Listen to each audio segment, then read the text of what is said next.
ji'oonni 8 bara 2025 keessaa amma badanii jiru. Kana jechuun parsantii 75 waggaa kana keessaa darbeera jechuudha. Waadaa gurguddaatii baatii Jaanuwaarii keessa ofii galte sanas ammallee waadaa qofa hojiitti hin hiikamne. Dhugumaan badiin teetii lakkii jireenyi carraa haaraa fida jijjiiramnis ni dhufa. Garuu dhugaa kana fudhachuu qabna. Ji'oota 8 darban keessaa waadaa ati ofii keetii kakadde sana hin milkoofne. Haa ta'u malee baatii 3 hafte tanaa adda ta'uu danda'a.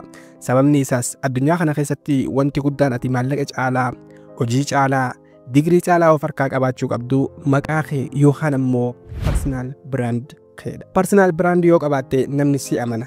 Carraan si barbaada. Brand keetiin addunyaa keessatti tajaajila, qabeenyaa fi bilisummaa argatta. Ati yoo personal brand hin ijaarratin namni biraa maqaa keetiin bakka bu'a. Kanaaf koorsii personal brand guutuu bilisaan isiniif qopheessee jira. Koorsii kana keessatti akkamitti akka of calaqqistu wal duraa duubaan baratta. Ofiif carraa uumuu fi maqaa kee addunyaa guutuu biratti akka qabeenya guddaa taasistu wal duraa duubaan ni baratta. Ji'oota 3 bara 2025 hafan kana of harkaa qabda. Koorsii afaan Oromoo kana keessatti yeroo jalqabaa kanaan kutaa kutaadhaan isiniif qopheessee jira.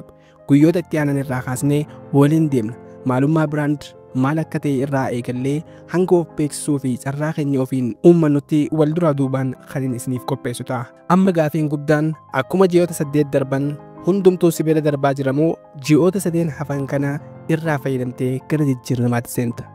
Filannoon si bira jira.